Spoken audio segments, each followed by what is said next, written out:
At that time Judah went down from his brothers, and visited a certain Adullamite, whose name was Hirah. There Judah saw the daughter of a certain Canaanite man named Shua. He took her, and went into her. She conceived, and bore a son, and he named him She conceived again, and bore a son, and she named him Onan. She yet again bore a son, and named him Shelah. He was at Chezib when she bore him. Judah took a wife for his firstborn, and her name was Tamar. Judah's firstborn, was wicked in Yahweh's sight. So Yahweh killed him. Judah said to Onan, "Go into your brother's wife, and perform the duty of a husband's brother to her, and raise up offspring for your brother." Onan knew that the offspring wouldn't be his, and when he went into his brother's wife, he spilled his semen on the ground, lest he should give offspring to his brother. The thing which he did was evil in Yahweh's sight, and he killed him also. Then Judah said to Tamar, his daughter-in-law, "Remain a widow in your father's house, until Shelah, my son, is grown up." For he said, lest he also die like his brothers. Tamar went and lived in her father's house. After many days, Shua's daughter, the wife of Judah, died. Judah was comforted, and went up to his sheep shearers to Timnah, he and his friend Hirah the Adullamite. Tamar was told, "Behold, your father-in-law is going up to Timnah to shear his sheep." She took off the garments of her widowhood, and covered herself with her veil, and wrapped herself, and sat in the gate of Enaim, which is on the way to Timnah, for she saw that Shelah was grown up, and she wasn't given to him as a wife.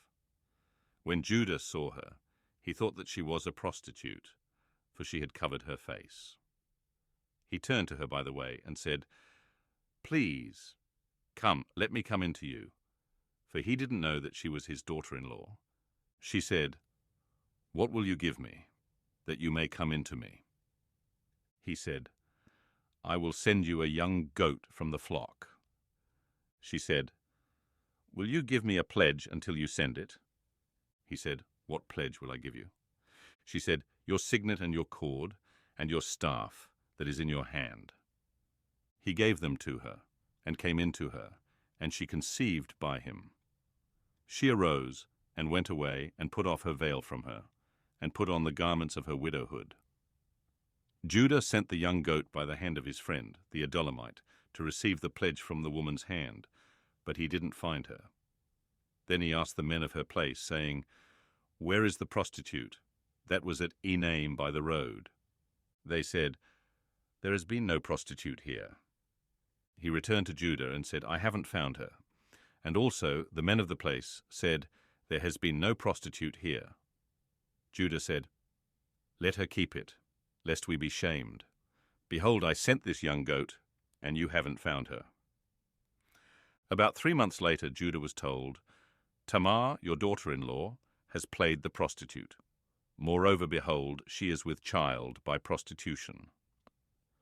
Judah said, "Bring her out, and let her be burned."